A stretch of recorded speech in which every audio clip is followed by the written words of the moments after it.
wala. Bapak Ibu yang dirahmati Allah, alhamdulillah puji syukur kita aturkan kepada Allah Subhanahu wa taala atas limpahan nikmat yang kita terima, dan setiap penceramah, setiap pendakwah selalu mengingatkan itu untuk selalu bersyukur kepada Allah Subhanahu wa taala, karena kehidupan kita di dunia ini pilihannya ya cuma dua, kalau nggak sabar ya syukur. Bapak Ibu yang dirahmati oleh Allah Subhanahu wa taala, dan syukur yang paling utama adalah terkait nikmat iman yang kita punya. Jangan sampai iman itu berkurang, apalagi sampai hilang, maka harus kita jaga, dan salah satu wasilahnya adalah bermajelis ilmu, termasuk juga di dalamnya adalah sholat 5 waktu. Bapak Ibu yang dirahmati oleh Allah Subhanahu wa taala, masih dalam rangkaian pembahasan tentang surga, kelanjutan yang kemarin ketika Nabi SAW mengibaratkan adanya seorang tuan yang membangun rumah, yang kemudian menyuruh karyawannya untuk atur-atur undang makan, maka beliau SAW mengibaratkan tuan itu adalah Allah, kemudian rumah itu adalah Islam, yang atur-atur itu adalah beliau Sallallahu Alaihi Wasallam, kemudian makanan atau jamuan yang dimaksud, yang diibaratkan di situ adalah surga. Tentu itu adalah sebuah pengibaratan yang baik atau pengibaratan yang sangat indah, agar kita bisa membayangkan ketika kita menginginkan memakan jamuan itu, menghadiri undangan itu, maka kita harus memenuhi undangannya. Kan nek dengan buatan dugi dan undangan makan-makan kan dengan mengangsal ceritane gitu kan. Ngomongnya panganane enak. Lah melu ngrasake ora sih ora teko gitu kan. Nah, maka orang-orang yang enggak datang ya akan merasakan enaknya hidangan pada jamuan tersebut. Maka orang yang cerdas, orang yang smart, itu orang yang kalau diundang makan-makan enak ya harusnya datang, tinggal datang, bukan kan masak, tinggal datang makan, makannya juga sepuasnya, dan kalau puas juga enggak buang air, minum juga sepuasnya. Kalau puas buatan buang air, maka kenikmatan-kenikmatan seperti itu harusnya kita kita gapai, dan kita bersemangat untuk ke situ. Maka kelanjutannya tentang itu adalah pentingnya istiqomah, yang nanti juga endingnya adalah surga. Dan ternyata istiqomah itu tidak seperti yang dibayangkan oleh sebagian orang. Ujung ini kudu ngono yang sifatnya itu kuat, harus sampai ada yang bayangin pokoknya Islam kita nggak sempurna kalau kita nggak punya imam. Ada yang kayak gitu. Ada juga yang bayangin imam Islam kita nggak sempurna kalau Indonesia nggak berkhilafah. Ada yang kayak gitu. Islam kita nggak sempurna kalau Indonesia nggak jadi negara Islam, soalnya Indonesia ini negara kafir. Ada orang yang membayangkan sejauh itu, dan dia merasa nggak akan masuk surga kalau semua itu nggak tercapai. Apa benar seperti itu? Nah, kita lihat wanifidin Bapak Ibu yang dirahmati oleh Allah Subhanahu wa taala, pada Sahih Muslim hadis nomor 13, hadatsani Amr bin Muhammad bin Bukair An-Nakidi, telah menceritakan kepada Abu Amr bin Muhammad bin Bukair An-Nakidi, hadatsana Hashim bin Al-Qasim Abu Nadar, telah menceritakan kepada kami Hasim bin Al-Qasim Abu Nadar, hadatsana Sulaiman bin Al-Mughirah an Sabit, telah menceritakan kepada kami Sulaiman bin Al-Mughirah bin Sabit an Anas bin Malik, dari Anas bin Malik radhiyallahu an, qala, dia berkata, nuhina an nas'ala Rasulullah sallallahu alaihi wasallam an syai'. Kami dilarang untuk bertanya kepada Rasulullah SAW tentang sesuatu. Jadi Nabi SAW melarang para sahabat untuk banyak nanya. Jadi saya belum lama ini ada seorang calon santri yang pengen ikut sama saya bilang silakan. Terus dia bilang tambahannya, tapi saya harus sama adik saya. Kenapa kok tidak sama adiknya? Karena bapak ibu saya sudah nggak ada. Oke, Oke, siap. Adiknya kelas berapa? Kelas 5 SD. Ya wis, nggak apa-apa. Terus tanya lagi, nanti di sana saya dapat apa? Oke, saya jelasin. Ini. Terus nanti adik saya sekolah di mana? Ya sekolah di sini, sekolah Islam. Gitu. Bisa nggak sekolah yang ini? Terus tanya terus. Sampai akhirnya saya khawatir, jangan-jangan saya nggak bisa membantu dia seperti yang dia harapkan. Saya bilang terakhirnya, dah gini aja lah mbak, nggak jadi aja. Padahal adiknya 2, satunya udah gede, satunya masih SD, dan dia sendiri. Jadi dalam Islam kasratus soal itu bukan perkara yang baik. Kasratus soal itu nek basa Jawane pokoke takok, sithik-sithik takok, sithik-sithik takok, ngerti takok orang sithik, wakeh gitu. Maka itu enggak bagus. Makanya Nabi SAW melarang para sahabat untuk banyak nanya. Suara usah pakai takok. Kon salat semangkat ngono. Kon poso semangkat ngoten mawon. Nah, maka fakana yujibuna ayyaji ar-rajulu min ahlil badiyah al-aqil. Maka kami itu senang kalau ada orang dari luar kota, dari luar tempat. Di sini qadarullah orangnya dari orang gunung, orang yang ingin belajar datang dan bertanya. Kami itu senang. Makanya dalam Islam itu pelajaran atau materi tidak selalu harus ini loh 1, 2, 3 buatan. Bisa juga dimulai dari pertanyaan. Jadi si A bertanya, gitu kan. Nanti si B mendengarkan. Oh iya. Makanya dalam salah satu kajian saya tentang tipes itu, tentang ibu-ibu itu yang rutin sebelum saya datang itu meja itu tentang pertanyaan minimal itu 1 kertas bolak-balik. Ya tentang dirinya yang ditanya. Tapi saya yakin ini pertanyaan sebagian orang juga sama kasusnya. Tentang misal kalau saya diundang Natalan boleh nggak datang, kalau pas hari Natal mereka bagi-bagi makanan boleh nggak saya terima, atau pas Idul Fitri mereka kasih hadiah boleh nggak, dan seterusnya. Pertanyaannya mesti ada dan ibu itu nanti pulau kelompok kayak jadi dan mereka itu betul tinggi, ini betul betul. Biasanya tak beri. Ada kelompok kayak sama istri saya terus bilang mendingan bawa ketik baik, terus ngorok, digawe buku terus gua dicetak di ning ibu-ibu gitu. Oke, siap. Oh berarti kalau kegiatan kantor, aja kalau ketik ning dari situ. Ya. Jadi kami senang kalau ada yang datang dan bertanya. Apalagi yang pertanyaan ini orangnya cerdas. Jadi maksudnya pertanyaan ini fokus itu. Nah, tanya dijawab sami nama atau nah ini kurang cerdas. Tapi nek tanya dijawab ngeyel, nah itu wong dablek. Fayas'alahu wa nahnu nasma'. Dia bertanya, kami menyimak, kami mendengar. Jadi Jadi beliau itu, mereka itu para sahabat itu antusias kalau ada yang nanya. Faja'a rajulun min ahlil badiyah, datanglah orang itu dan berkata, faqala ya Muhammad, wahai Muhammad. Jadi kalau ada yang mengatakan ya Muhammad ini, jangan ini dulu, wah sopan ya. Karena dia orang yang belajar, betul ya. Jadi nggak apa-apa namanya orang belajar kok, gitu kan. Jadi orang belajar belum tentu ngerti kedudukan orang yang ditanya. Nah, atana Rasulullah datang kepada kami utusanmu, orang yang kau utus datang kepada kami di kampung kami. Faza'amalana annaka taz'umu annallaha arsalaka, dan dia menyampaikan kalau Allah telah mengutusmu sebagai seorang rasul. Pertanyaannya, apakah benar? Qala kata Nabi, sodaqo, benar. Jadi pertanyaan itu orang cerdas itu pertanyaannya urut. Yang paling fundamental dulu, baru kemudian paling dulu baru ke bawah. Ada yang datang ngomongnya kok utus, orang yang ngomong nek kowe kuwi rasul, bener orang sodaqo, bener. Qala kata orang itu lagi, oke, pertanyaan lagi. Faman khalaqas sama.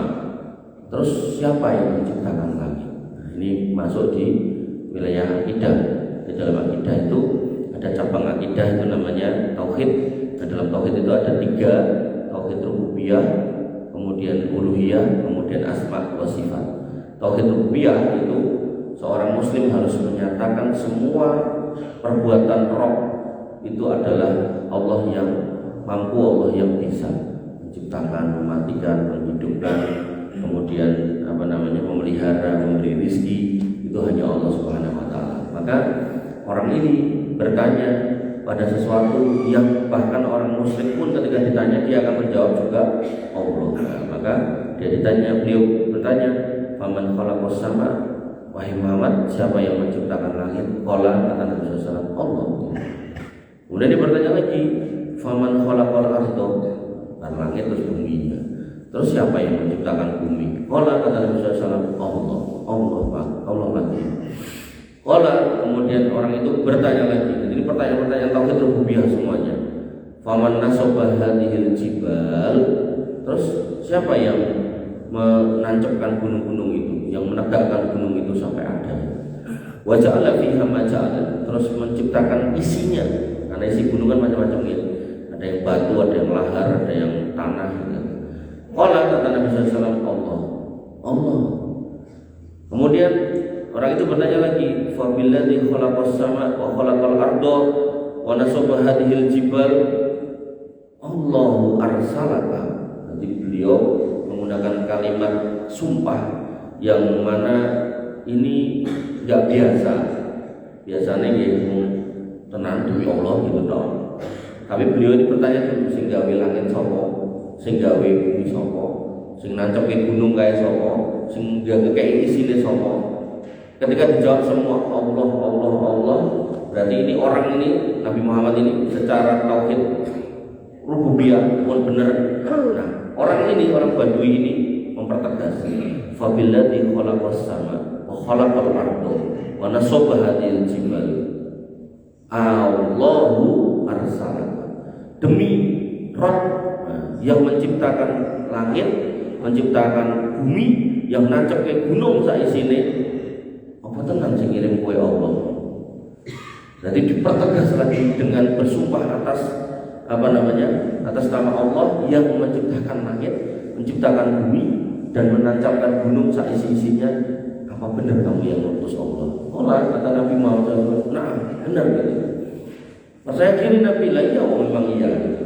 Makanya kalau ada sekarang orang yang ngaku-ngaku terus berani bersumpah seperti ini, wah nekat gitu, nekat banget ya.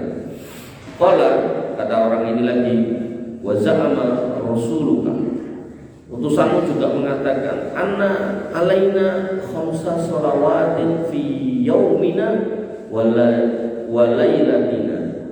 Utusanmu juga ngomong, nek katanya kami itu wajib sholat sehari semalam itu 5 waktu. Benar gitu. Qala, kata Nabi SAW, shadaqa. Benar, memang kayak gitu. Kemudian orang ini bertanya lagi, wa billadzi arsalaka Allahu amaraka bihadza. Demi Allah yang mengutusmu, apa benar itu Allah yang nyuruh? Jangan-jangan hidupmu dewe. Qala, kata Nabi Muhammad SAW, nah, iya, Allah yang nyuruh. Bahkan sebagaimana panjenengan tahu, perintahnya diambil sendiri ke langit. Ketika ini perkara yang bukan perkara yang sepele, walaupun sekarang banyak orang yang menyepelekannya. Alhamdulillah, jangan sampai kita termasuk di dalamnya. Qala, kemudian orang ini bertanya lagi, wa za'ama rasuluka anna alaina zakatan fi amwalina. Terus utusanmu juga ngomong kalau kami wajib bayar zakat dari harta kami. Qala, kata Nabi SAW, shadaqa. Benar dia, enggak bohong. Dan ini yang nomor 2 ini banyak orang luput. Jadi ketika orang itu rajin sholat sehari 5 waktu, kadang kebanyakan manusia, khususnya di Indonesia lah yang saya tahu, kalau di luar negeri saya nggak tahu lah. Kalau di negara kayak Saudi dan yang semisalnya itu pemungut zakat itu udah kayak dan begini kayak pemungut pajak, jadi benar-benar diaudit tiap orang gitu.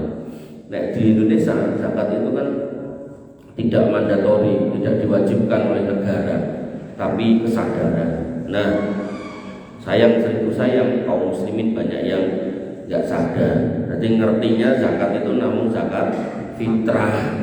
Padahal ngapunten lho Pak yang punya sawah, padahal setahun panen ping telu minimal, dan setiap panen jenenge wong duwe sawah niku wajib bayar zakat pertanian. Zakat pertanian nek toyone ping udan 10%, nek toyone mompo 5%, nek campuran udan kali mompo 7,5%. Niku tiap panen setahun ping telu. Nek jenengan sebagai pegawai gajine akeh, mandek ten rekening melebihi nisab setahun pisan niku 2,5%. 2,5. Nek LBI nganti 10% kokean niku. Nah, 2,5. Nah, maka itu zakat mal namanya.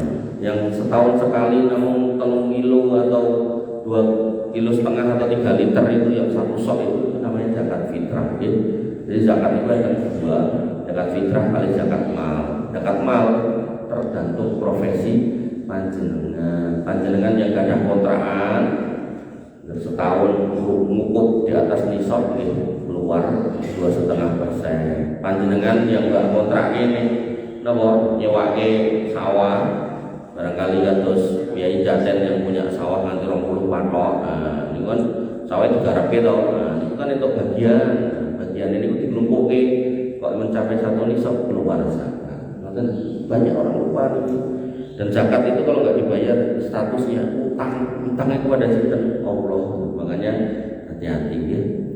Bapak Ibu yang dirahmati oleh Allah Subhanahu wa taala, qala kemudian orang itu bertanya lagi, fa billadzi arsalaka, demi Allah yang menyuruh atau mengirimmu, mengutusmu, Allahu amaraka bihadza, tenan sing ngomong Gusti Allah kon bayar zakat. Qala na'am, maaf gitu.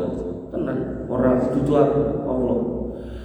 Qala kemudian orang itu bertanya lagi, wa za'ama rasuluka, dan utusanmu mengatakan anna alaina shauma syahri Ramadan fi sanatina, bahwasanya dalam setahun kami wajib untuk puasa pada bulan Ramadan. Tenang. Qala kata Nabi SAW, sodako, benar, dia nggak bohong. Qala kata orang ini, jadi setelah nanya benar nggak utusanmu ngomong gini, benar, dia nanya tenang sih ngomong Allah gitu. Jadi pertanyaannya 2 kali untuk satu tema ibadah atau tema perintah.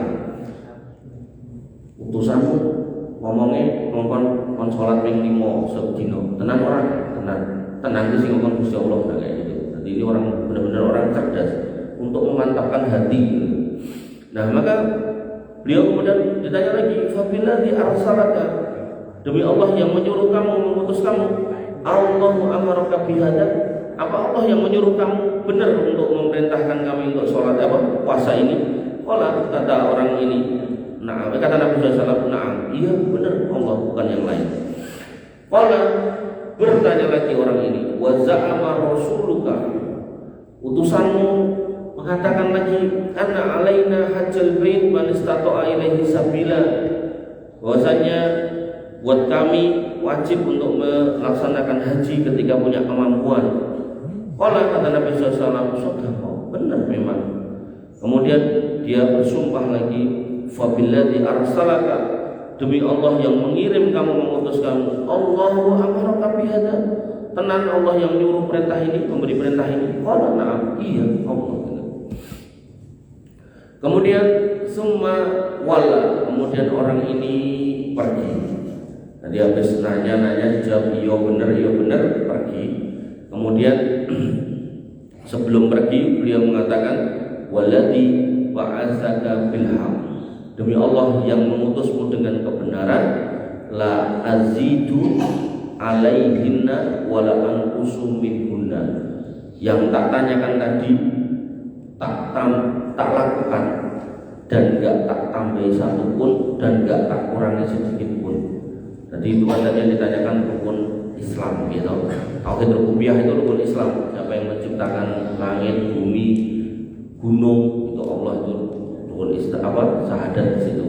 Kemudian pertanyaan pertanyaan tentang apakah kamu benar yang utus Allah, itu juga syahadat Rasulullah. Nah, kemudian perintah sholat, perintah zakat, puasa, dan haji. Ini pun Islam yang ditanyakan. Dan terakhir dia menutup dengan kata-kata la azidu alaihinna, gak akan tak tambahi kecuali 5 ini, wala anqusu minhunna, dan gak akan tak kurang sedikit pun. Kemudian dia pergi. Faqala Nabi SAW, kemudian Nabi SAW bersabda, lain sodako, nek wong iki mau tengkok terus dilakoni tenanan, la yadkhulannal jannah. Jadi ada kata la di depan, belakangnya ada nun lagi. Jadi ini lam takkid, nun takkid. Jadi yadkhula, maksudnya kan gitu, dia masuk surga. Tapi karena ditambahi la, maka sungguh dia, nun di belakang benar-benar. Jadi 2 kali ditakkid. Sungguh dia benar-benar masuk surga kalau benar jujur dengan yang diucapkan. Artinya mengamalkan yang ditanyakan tanpa dikurangi, tanpa ditambahi. Kalau itu yang dikerjakan pasti masuk surga. Oleh karena itu Bapak Ibu yang dirahmati oleh Allah Subhanahu wa taala, kalau panjenengan masih ingat di pekan yang lalu, kunci surga itu adalah sholat. Sehingga orang yang enggak sholat ya susah untuk masuk surga. Selain di antara 8 pintu itu ada pintu sholat, maka semua pintu ini kuncinya adalah sholat juga. Nah, terus apa bedanya kuncinya sholat dan pintu sholat? Kunci sholat ini berarti orang yang mau masuk pada setiap kunci ini ya harus sholat. Nah, pintu khusus buat orang sholat berarti orang yang ahli sholat. Ahli sholat itu apa ya? Wajib, sunai dilakoni, ya apa istilahnya, keutamaan dalam sholat disempurnakan dan seterusnya. Maka orang-orang yang senang sekali sholat, istiqomah di atas sholat, nah pintunya khusus pintu sholat. Jadi jangan sampai nanti punya pemikiran, wih berarti nek aku lewat pintu poso tak poso wae rasa sholat, itu nanti. Makanya nanti dalam bab puasa ada yang bertanya kepada Syekh Utsaimin rahimahullah, bagaimana hukum puasa orang yang nggak pernah sholat, maka beliau mengatakan puasanya juga nggak akan berfaedah, nggak akan diterima. Bapak Ibu yang dirahmati oleh Allah Subhanahu wa taala, niku tambahan. Nah, jadi kalau sisip kita ngajeng, terus kita meluncur ke belakang setelah ngomongkan isi surga. Di situ ada ada kenikmatan-kenikmatan yang tergambarkan. Maka ada istana yang kemarin sempat disinggung, nanti detailnya di belakang. Maka begitu sudah ada di dalam surga, kita mendapatkan salam keselamatan dari para malaikat yang ada di situ, dan kemudian orang di dalam surga itu akan mengenang perjuangannya ketika di dunia. Mereka akan bercerita satu sama lain tentang apa yang pernah terjadi di dunia. Penduduk surga mengingat atau menceritakan ulang tentang kehidupannya di dunia. Allah Subhanahu wa taala berfirman tentang penghuni surga yang benar-benar berjuang mempertahankan akidah yang benar, dan itu berat banget. Artinya jenengan ketika mempertahankan akidah yang benar, kowe dalaran tidit, delok wong sing akidah ra bener kok diteukeh gitu. Wah, itu setannya sudah menari-nari gitu, piye carane gitu kan. Maka Allah berfirman pada Quran surat At-Tur ayat 25 sampai 28, wa aqbala ba'duhum 'ala ba'din yatasaalun. Penduduk surga itu saling berhadapan satu sama lain seraya bertegur sapa. Ketemu terus ngobrol itu. Jagongan. Di dunia tentunya senang jagongan. Lalu mereka kemudian berkata, inna kunna qablu fi ahlina musyfiqin. Sungguh kami dulu sewaktu berada di tengah keluarga kami merasa takut akan azab. Jadi dia orang yang di dunia itu mendasarkan keimanannya pada jangan sampai aku nyemplung neraka. Famanallahu alaina wa waqana adzabas samum. Maka Allah memberikan karunia kepada kami dan memelihara kami dari azab neraka ini.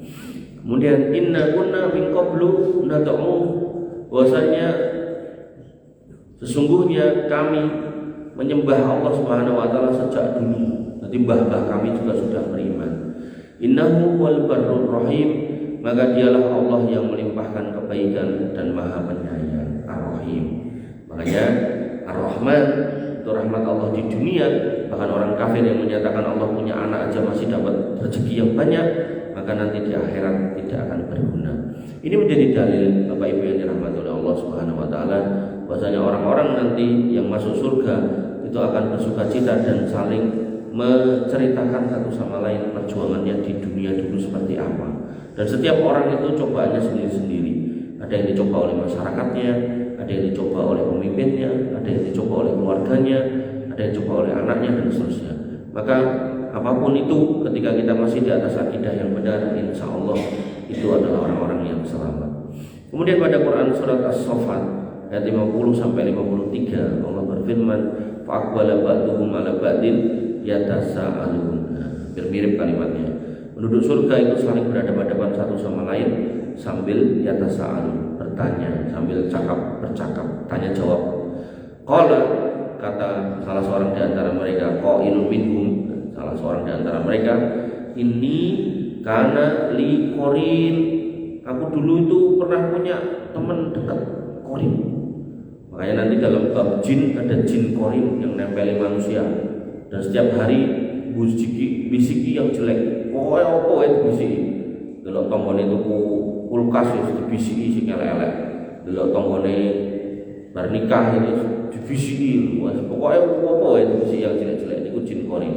Sampai para sahabat bertanya, "Lah jenengan apa nggih gadah jin qarin?" Ya Rasul, kata Nabi, aku yo enek.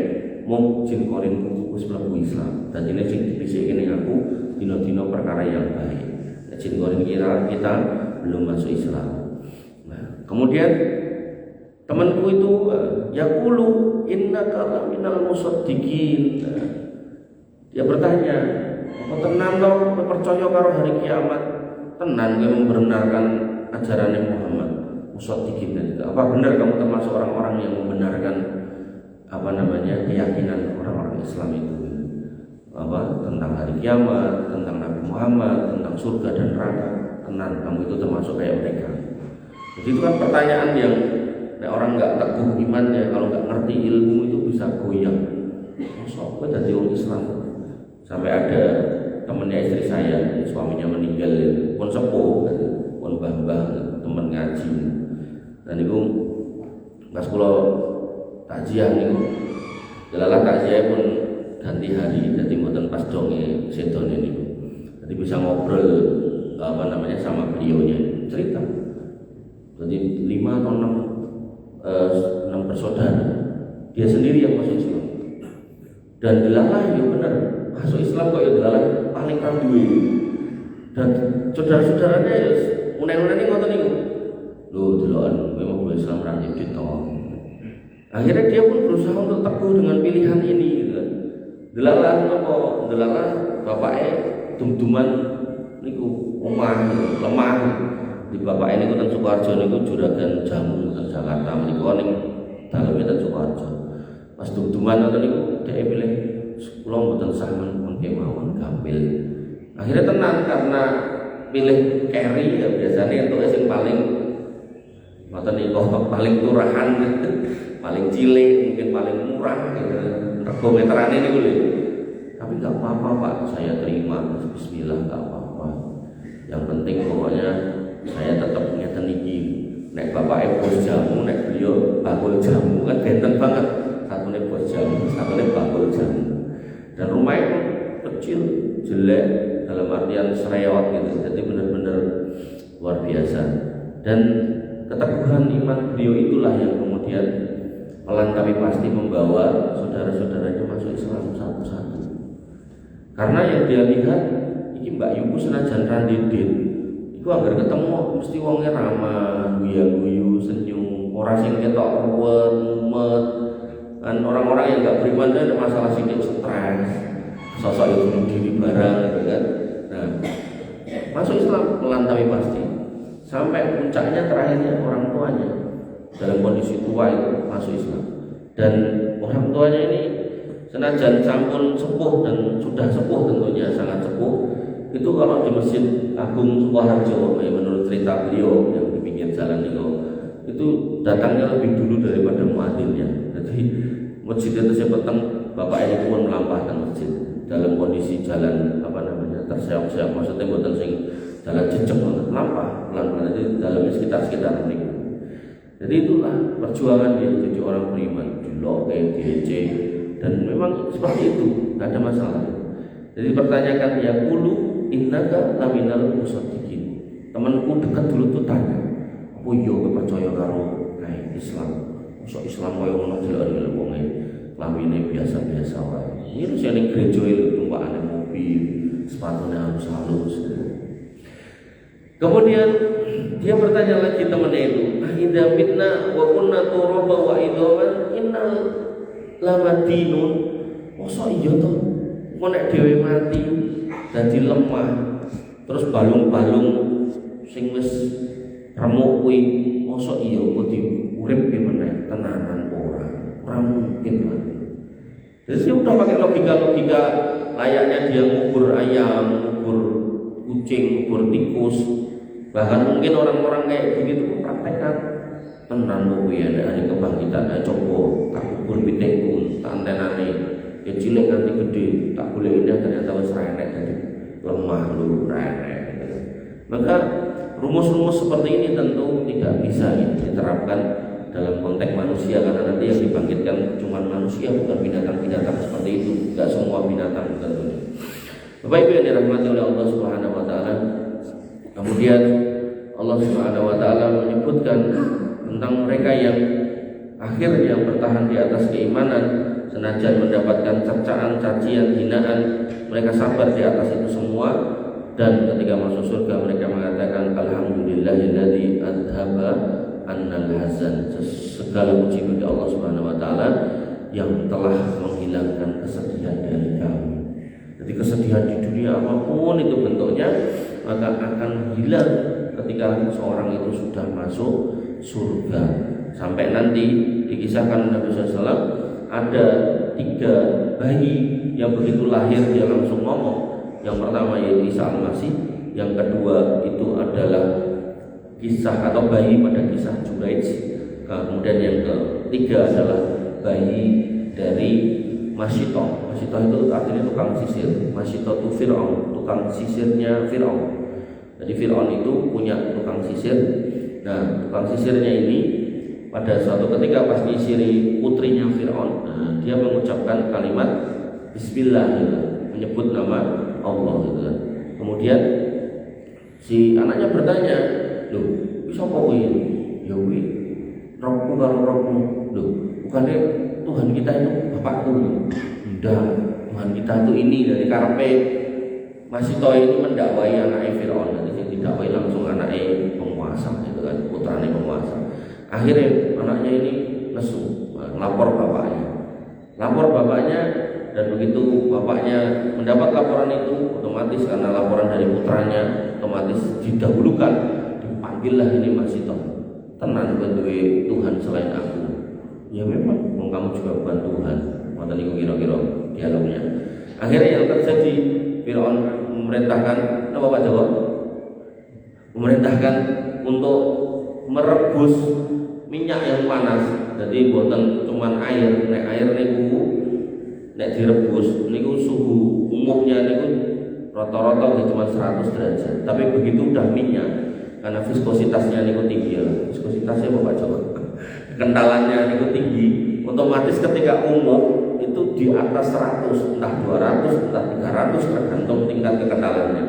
Maka begitu sudah umum, Fir'aun mengatakan, "Piye, kowe jarang ngomong ngono, apa pilih nyemplung ngono?" Terus akhirnya ibunya pilih, "Boten niki akidah kula tetep pilih niki." Ya wis nyemplung. Anaknya 5 Pak kalau nggak salah, nyemplung satu-satu. Lung. Ya tentu seorang ibu menyaksikan itu ya sedih. Depan matanya nyemplung, plung gitu kan. Begitu anak yang kelima digendong. Niku ajeng nyemplung ibu ini ragu, itu aja cilik. Nek sing gede tadi kan diceritake kamu kudu megang akidah sing bener, sing kuat, aja wedi, bahkan nek mati pun ya ora apa-apa, sing penting di atas akidah yang bener kan ngoten. Nyemplunglah anak-anak ini gitu kan, tidak dipaksa karo mboke ditendang disuruh mboten, nyemplung dhewe gitu kan. Nah, giliran sing cilik niki digendong. Boe ragu, anakku dah cilik, belum tegel. Anak niki ngomong lanjutkan mbok rapopo nyemplung lu. Maka inilah potret nggih bagaimana kemudian akidah zaman dulu itu dipegang sedemikian kuat, sedemikian keras dengan tekanan cobaan yang sedemikian dahsyat. Makanya hari ini kita ke masjid buat yang sing gebuki. Mosok yoga kan gitu dong. Makanya di salah satu kajian kula ten Nurul Iman pekan yang lain, pekan ini itu tentang bagaimana kita itu mendakwai keluarga. Ini kan kalau tinggal di bapak putra-putranya mana kan gitu. Artinya di dalam rumah ini tanggung jawab kita Pak. Jangan sampai kemudian panjenengan dan masjid putrane kecer. Mudah-mudahan masjid sana sih putrane nggih.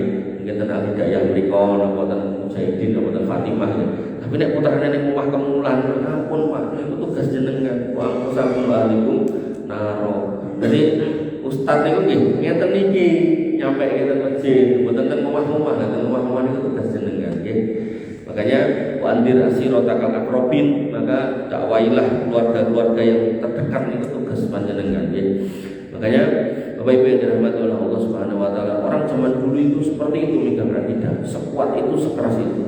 Sampai yang namanya sahabat Khabbab bin Al-Arat niku kan udor terus digeret dan padang pasir yang otomatis enten watu-watu niku ngantos gegere niku napa baret-baret ngomong baret bingung. Baret kok baretnya jero gitu kan mboten mung kados wong kukur-kukur melecet mboten jero ngantos bentuk kalen-kalen ngoten niku. Kemudian diduduhkan ke Nabi SAW, ya Rasul kayak gini loh ya Rasul. Kata Nabi apa? Antum qaumun tastajilun. Kowe iki kaum sing tergesa-gesa, sabar sik, sabar. Biyen nek Nabi sing digraji, nek sing dipecel-pecel sabar. Mungkin sik dicekeki nyawa sabar. Makane ngapunten Pak, panjenengan yang hari ini masih sehat, masih bisa melampah senajan mungkin napa sengkring-sengkring geringan gitu kan, osteoporosis mboten napa-napa disabari mawon. Makanya dikatakan mereka kalau sudah masuk surga, alhamdulillahilladzi adzhaba annal hazan, segala puji bagi Allah yang telah menghilangkan kesedihan dari kami. Sudah ada nanti di surga itu kesedihan seperti itu. Kemudian mereka juga akan diingatkan tentang kenangan di dunia dulu sebagaimana firman Allah Subhanahu wa taala pada Quran surat Al-Baqarah ayat 25, kullama ruziqu minha min samaratin rizqan qalu hadzal ladzi ruziqna min qablu wa utu bihi mutasyabiha. Setiap kali mereka diberi buah-buahan dan kita mengingati ning donya iki buahe duren, nongko, apel, jeruk ngoten niku to. Maka nanti jenengan minta lagi yang kayak gitu. Buah paling enak menurutku duren, jaluk duren. Begitu kemudian dikasih duren, kemudian dia mengatakan, "Duh, itu duren loh." Hadzal ladzi ruziqna min qabl. Kami dulu ya dapat kayak gini gitu kan. Wa utubihi mutasyabihan. Kemudian diberi yang serupa, mirip. Tapi begitu dibuka, dia ternyata rasanya lebih enak. Enggak pernah ada yang seperti itu. Dan untuk detailnya insya Allah nanti kita bahas pada bab kenikmatan surga. Bapak Ibu yang dirahmati oleh Allah Subhanahu wa taala, kesimpulannya rukun Islam harus dijaga, jangan dikurangi, ya, jangan ditambahi karena rukun Islam ya, syahadat, sholat, puasa, zakat, haji. Wabil khusus masalah zakat ini menjadi catatan tersendiri karena banyak kaum muslimin yang lupa, wabil khusus di Indonesia karena Indonesia tidak mewajibkan zakat, artinya tidak dipaksakan oleh negara, benar-benar kesadaran. Maka silakan panjenengan introspeksi masing-masing, dari mana sumber pendapatan jenengan didapatkan, kemudian bagaimana cara menghitungnya. Jadi jenengan yang nggak bertani nggak usah belajar fikih zakat pertanian, nggak usah, biarkan itu dipelajari oleh mereka yang bertani. Jenengan yang bakul emas terus nggak usah belajar fikih zakat tentang peternakan, nggak usah, biarkan itu mereka yang beternak saja. Artinya dikembalikan kepada kondisi jenengan masing-masing. Mungkin yang jenengan buatan dong, buatan mudeng, silakan tanya kepada ustaz-ustaz yang jenengan percaya. Saya seorang pedagang kain, misal saya seorang pedagang bakso misal, bagaimana zakat saya dan seterusnya, silakan jenengan tanyakan, jenengan cek, jenengan hitung piyambak. Karena di Indonesia ini nggak diwajibkan oleh negara, nggak ditekan oleh negara, benar akhirat, maka jangan sampai kelonggaran di dunia ini justru menjadikan kesulitan jenengan di akhirat karena jenengan tidak pernah bayar zakat. Dan zakat, kalau udah zakat mal yang berhak itu ada 8. Nah, niki jenengan bisa pilih 1 atau 8-8-nya. Maka kalau jenengan sudah pilih, kalau jenengan sudah pilih 1, misal yang sebelah rumah ada rondo miskin yang susah kan, atau jenengan bantu ke situ tok, maka nggak harus semuanya dikasih, bisa ke situ. Apalagi cacai mau sidik, cacai mau 200.000 terus dihitung 8 kan ketemunya pinten nih kan. Maka kalau memang cuma segede ya difokuskan aja pada orang-orang yang ada di sekitar kita yang paling membutuhkan, dan nggak harus ke masjid nih, nggak harus ke masjid. Jadi bahkan ada sebagian ulama itu yang terkait dengan zakat itu nggak harus ke masjid dalam bentuk bangunan fisik, karena bangunan fisik itu sokongannya nanti lewat donasi di luar zakat. Zakat itu posnya udah ada 8. Walaupun ada ulama yang memasukkan masjid itu ke fisabilillah, tapi bukan berarti terus harus semua ke masjid. Semua ke masjid itu masjidnya apik, ning wontenane wong susah tetap susah gitu. Jadi kita lihat skala prioritas. Kalau kasus masjid kayak gini udah bagus, maka ya saya melihat zakat nggak usah ke masjid itu sampai gitu kan. Maka zakat itu ke sekitar aja. Ya, di situ ada janda-janda yang susah, mungkin ada anak-anak yatim gitu kan. Nah, dikelola masjid boleh nggak? Boleh, silakan. Artinya takmirnya longgar gitu kan, dibentuk kepengurusan terkait pengelolaan zakat, nanti kumpulkan di situ, kemudian disepakati misal atau ten monggo nih kok lurai sepakat dengan dana desa, kemudian bikin nih kok nyelem nih kok, terus kemudian punya misi 1 rumah 1 sarjana, misal memiliki digawe kan bisa dari misal dana zakat yang terkumpul biaya memiliki 2,5 miliar, terus akhirnya dari program gitu kan, 1 rumah 1 santri, ya monggo silakan, ya, itu bisa. Jadi nggak harus bangunan fisiknya ini, jadi bisa pada kegiatan-kegiatan atau mungkin dibikin klinik, nanti yang periksa itu gratis biaya dari situ, atau mungkin digunakan untuk program-program yang seperti sunat massal dan seterusnya. Nah monggo Pak Joko aja daftar melih. Bapak Ibu yang dirahmati oleh Allah Subhanahu wa taala, pilih mengatakan yang sangat kula aturaken mugi-mugi bermanfaat. Kurang lebihnya saya mohon maaf. Assalamualaikum subhanallahi wa bihamdihi, la ilaha illa anta, astaghfiruka wa atubu ilaik. Assalamualaikum warahmatullahi wabarakatuh.